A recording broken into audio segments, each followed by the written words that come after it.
Jabatan Bantuan Guaman merupakan jabatan kerajaan yang berada di bawah Hal Ehwal Undang-Undang Jabatan Perdana Menteri yang menyediakan khidmat guaman dan juga khidmat nasihat dalam prosedur tertentu di mahkamah-mahkamah sivil dan mahkamah-mahkamah syariah di Malaysia bagi mereka yang tidak ataupun kurang berkemampuan dalam mendapatkan khidmat peguam swasta. Antara objektif Jabatan Bantuan Guaman ini ialah seperti memberikan khidmat nasihat ataupun memberikan khidmat guaman kepada yang berkelayakan serta dapat memberikan khidmat kesedaran kepada mereka yang berkelayakan dengan cekap, tepat dan berkesan.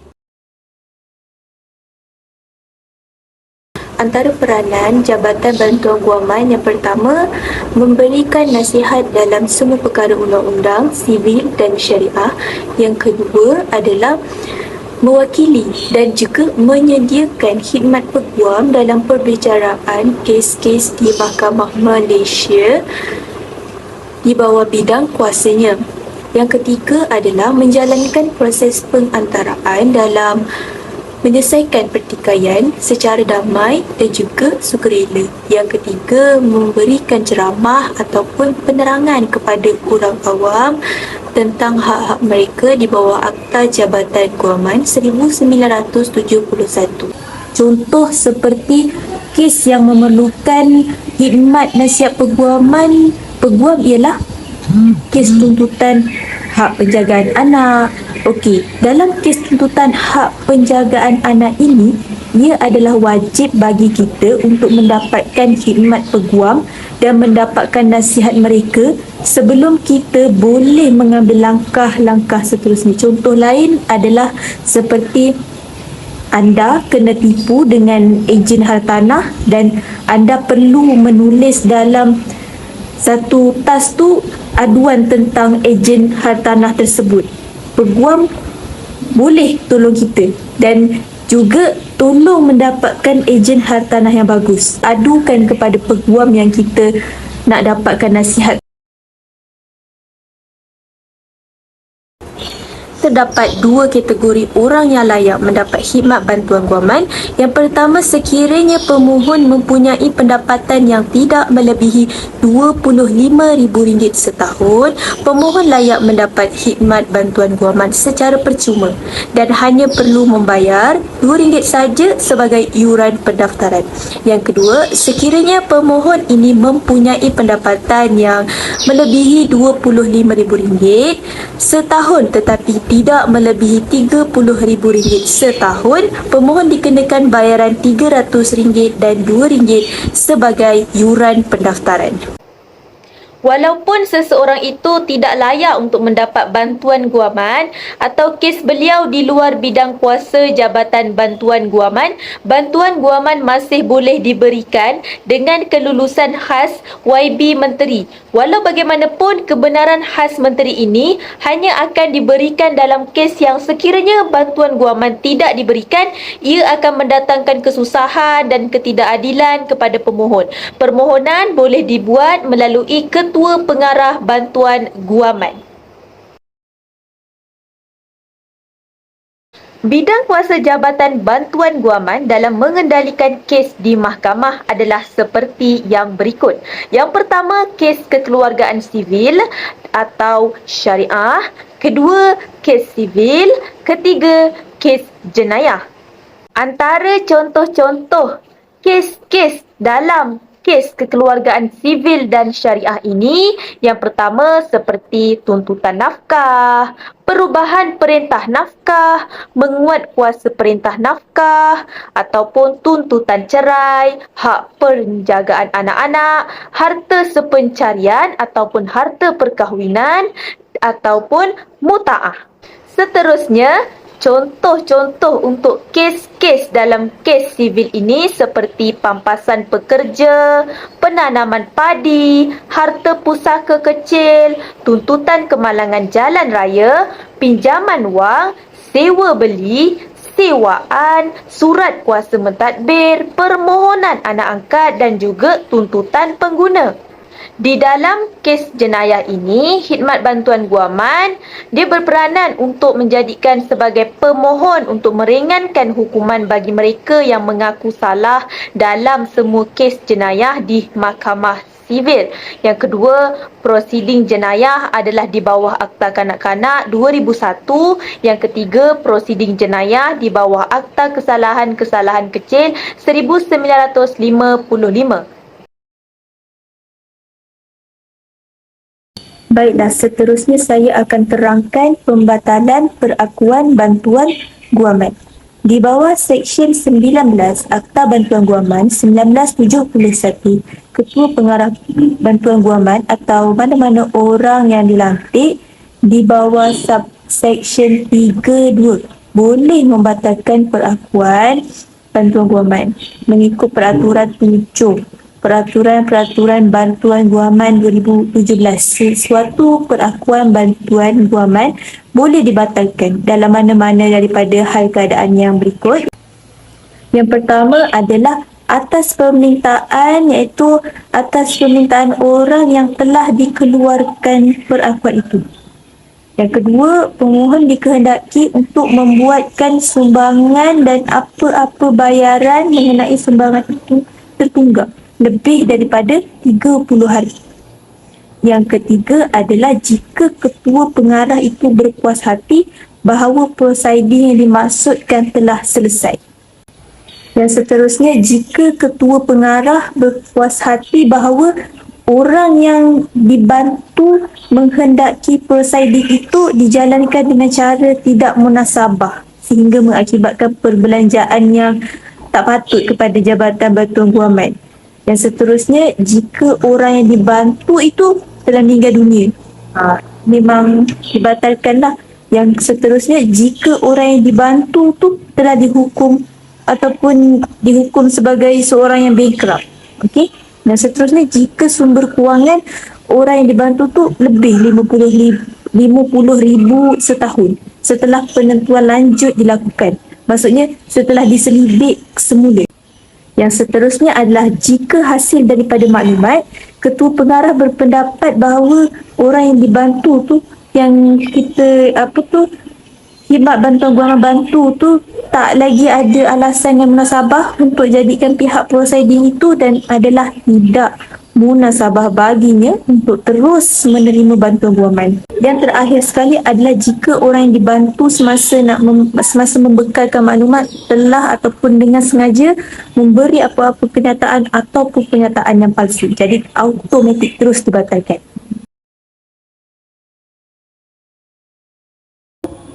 Sebagai ketua pengarah adalah menjadi tugasnya untuk menyediakan senarai dan menyimpan panel peguam yang sanggup menyiasat, melapor dan memberi pendapat terhadap permohonan untuk mendapatkan bantuan guaman, bertindak untuk orang yang diberi bantuan guaman ataupun memberikan nasihat tentang undang-undang di bawah peruntukan ini.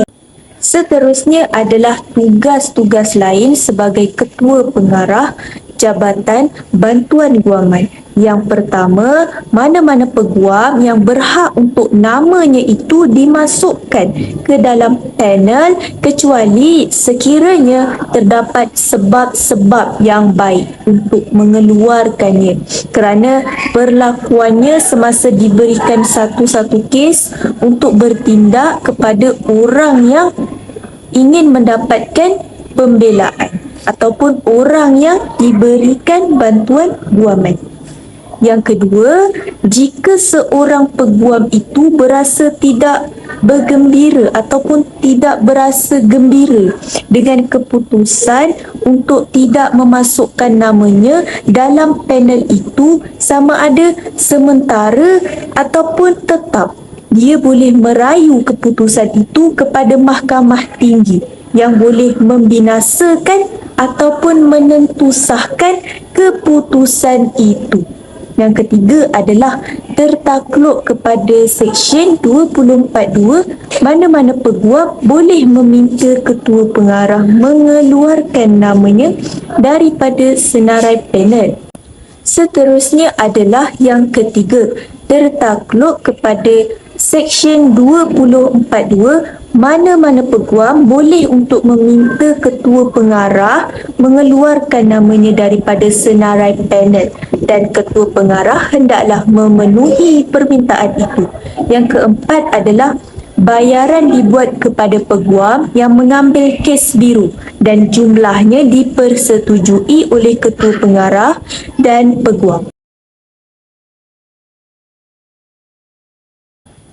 Baiklah, seterusnya adalah bantuan guaman yang disediakan oleh biro terdiri daripada dua, iaitu kes jenayah dan kes sivil. Sekarang ni saya akan menjelaskan kepada kalian ataupun kepada anda tentang bantuan guaman untuk kes jenayah. Baiklah, menurut Seksyen 10.1 Prosiding Jenayah yang mana bantuan guaman diberikan ialah mana-mana prosiding yang dinyatakan dalam jadual kedua, iaitu yang pertama adalah semua prosiding jenayah yang mana tertuduh tidak diwakili oleh peguam mengaku bersalah atau didakwa dan berhajat untuk membuat pengakuan untuk mengurangkan hukuman. Yang kedua pula ialah prosiding jenayah di bawah Ordinan Kanak-kanak dan Orang Muda 1947. Yang ketiga pula adalah prosiding jenayah di bawah Akta Kesalahan Kecil 1955. Mana-mana orang yang dalam masa 14 hari selepas komitel di bawah peruntukan Kanun Tata Cara Jenayah didakwa ataupun disabitkan oleh mana-mana mahkamah memohon secara bertulis dalam borang yang ditentukan kepada hakim yang mana perintah itu datang ataupun orang itu dibicarakan atau ketua pengarah bantuan guaman untuk membelanya ataupun menyediakan rayuan untuknya.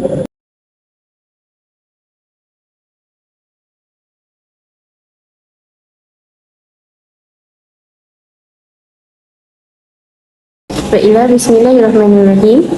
Walau apapun yang dinyatakan di atas dan dalam Seksyen 15 dan 16, Menteri jika berpuas hati tentang mana-mana kes yang mengalami kemudaratan adalah untuk kepentingan keadilan dia, membenarkan pengarah memberi bantuan guaman dalam apa prosiding pun sama ada yang dinyatakan dalam jadual ketiga atau tidak. Baiklah, seterusnya permohonan boleh dibuat dalam borang yang ditentukan kepada pengarah dan permohonan boleh dibuat untuk kanak-kanak oleh penjaga atau saudara terdekat. Saudara terdekat didefinisikan sebagai yang pertama anak saudara daripada bapanya, yang kedua anak angkat daripada ibu bapa angkatnya dan yang ketiga anak tak saudara daripada ibunya. Baiklah, apabila permohonan dibuat, pengarah boleh yang pertama membuat pertanyaan yang dirasakan sesuai untuk mengetahui kemampuan dan keadaan pemohon dan kredit kes atau merujuk kepada pengarah kebajikan masyarakat untuk satu laporan mengenai pemohon. Yang kedua, meminta pemohon memberikan informasi dan dokumen yang diperlukan. Yang ketiga, meminta pemohon hadir sendiri. Baiklah, yang keempat, merujuk pemohon kepada peguam yang ada dalam panel peguam di bawah Seksyen 5 untuk menyiasat fakta dan membuat laporan atau memberi pendapat atau mana-mana persoalan undang-undang yang keluar dari permohonan itu. Yang keenam, mengambil langkah untuk menjaga kepentingan pemohon sehingga kesnya diputuskan. Yang keenam, membayar semua perbelanjaan. Baiklah, menurut Seksyen 15, pengarah boleh memberikan kepada pemohon sijil bantuan guaman, iaitu di mana pemohon berhak kepada bantuan guaman di bawah bahagian ini yang berkait dengan prosiding di mana dia berpuas hati yang pemohon ada sebab yang munasabah untuk mengambil, membela terus atau menjadi pihak kepada tindakan itu. Yang kedua, dia berpuas hati kerana yang pertama, pemohon tidak memiliki atau berhak kepada modal habis pakai yang berjumlah lebih dari RM2,000 dan kerana yang kedua, pendapatan habis pakai pemohon tidak melebihi RM3,000 setahun. Baiklah, Walau apapun peruntukan Seksyen 15, pengarah boleh memberikan pemohon sijil bantuan guaman dalam prosiding di mana yang pertama, dia berpuas hati yang pemohon ada sebab yang munasabah untuk mengambil, membela atau terus menjadi atau antara pihak yang terlibat. Baiklah, selain daripada itu, di dalam Seksyen peruntukan 15 ini, dia berpuas hati sekiranya pemohon memiliki atau berhak kepada modal habis pakai berjumlah lebih dari RM2,000 dan tidak lebih dari RM13,000, dan juga pendapatan habis pakai pemohon melebihi RM3,000 tetapi tidak lebih dari RM12,000. Baiklah, orang yang layak di bawah peruntukan Seksyen ini perlulah membayar sejumlah wang kepada pengarah sebagai sumbangan terhadap jumlah yang perlu dibayar ke akaunnya. Walau apapun peruntukan Seksyen 15-16 tadi, pengarah boleh memberikan sijil bantuan guaman dalam hal yang melibatkan prosiding di mana menteri telah membenarkan pengarah memberi bantuan guaman di bawah Seksyen 12 dalam kurungan 3. Orang yang layak ini perlu membayar kepada pengarah sebagai sumbangan terhadap jumlah yang perlu dibayar ke akaunnya di bawah Seksyen 16A. Mana-mana orang yang telah layak mendapat bantuan guaman di bawah Seksyen 15, 16 dan 16A hendaklah membayar yuran pendaftaran sebanyak RM2 di bawah Seksyen 16B. Baiklah, oleh kerana Seksyen 15 dan 16 tadi ada menyebut mengenai harta habis pakai, maka harta tersebut perlulah diterangkan. Baiklah, Seksyen 17 mentakrifkan bahawa harta habis pakai ialah harta yang pemohon miliki atau yang diberhak secara eksklusif. Antaranya yang pertama ialah barang benda prosiding, yang kedua ialah pakaian pemohon. Baiklah, isi yang ketiga ialah perkakas untuk perniagaan, yang keempat perkakas rumah yang perlu digunakan oleh pemohon di dalam rumahnya, yang kelima rumah kepunyaan pemohon yang dimiliki dan diduduki olehnya bersama keluarganya yang nilai tahunannya ditaksir tidak melebihi RM2,500, dan akhir sekali kenderaan yang nilainya tidak melebihi RM3,000. Baiklah, pendapatan habis pakai ialah pendapatan pemohon bersama-sama pendapatan pasangannya jika ada dalam masa 12 bulan sebelum permohonan itu dibuat adalah yang pertama, selepas menolak jumlah RM1,000 setahun untuk orang yang ditanggung oleh pemohon, dan yang kedua, selepas menolak jumlah RM2,000 setahun untuk pemohon, dan yang ketiga, sewa tidak melebihi RM1,500 setahun, dan akhir sekali, jumlah yang dibayar oleh pemohon dan pasangannya kepada KWSP di bawah Akta 26 Seksyen 17. Baiklah, untuk keperluan Seksyen 15 dalam kurungan 2 dalam kurungan B dan Seksyen 16 dalam kurungan 1 dalam kurungan B, pengarah boleh dalam mana-mana kes di mana pemohon tinggal berasingan dari pasangannya atau di mana pada anggapannya boleh menggunakan budi bicaranya yang mutlak untuk mengelakkan dari kemudaratan pendapatan pasangan tidak akan diambil kira. Walau bagaimanapun, walau apapun Seksyen 15 dan 16 tadi, pengarah tidak boleh menolak permohonan untuk bantuan guaman jika dia beranggapan adalah tidak munasabah bagi pemohon mendapat bantuan guaman dalam keadaan tentu sesuatu kes itu.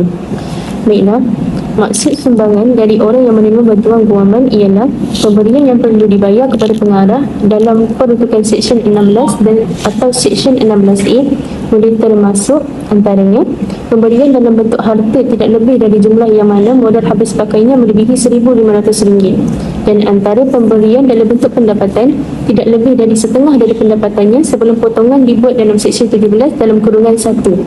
Yang kedua adalah bayaran sekali ataupun ansur-ansur. Yang ketiga, jika pemberian yang dibuat adalah melebihi jumlah yang ditanggung oleh pengarah dalam akaunnya, maka bakinya akan dikembalikan. Yang akhir sekali, jika pemberian tidak mencukupi, bakinya boleh di-charge kepada mana-mana harta yang dituntut atau disimpan untuknya di bawah Akta 26 Seksyen 18. Okey, bismillahirrahmanirrahim. Baiklah, tuntasnya kesimpulan daripada tajuk kami iaitu peranan Jabatan Bantuan Guaman adalah salah satu perkhidmatan undang-undang yang ada di Malaysia yang diperuntukkan oleh kerajaan. Ianya sangat penting bagi menjaga hak orang yang tidak mampu mendapatkan peguam untuk membawa atau membela kesnya itu ke muka pengadilan. Bila ada sesuatu masalah, kita adukan kepada peguam yang kita nak dapatkan nasihat tu, peguam itu akan beri kita nasihat yang untuk menyelesaikan masalah, akan menyediakan terus ejen hartanah yang bagus. Ini menunjukkan peguam ini merupakan seseorang yang penting dalam urusan harian kita.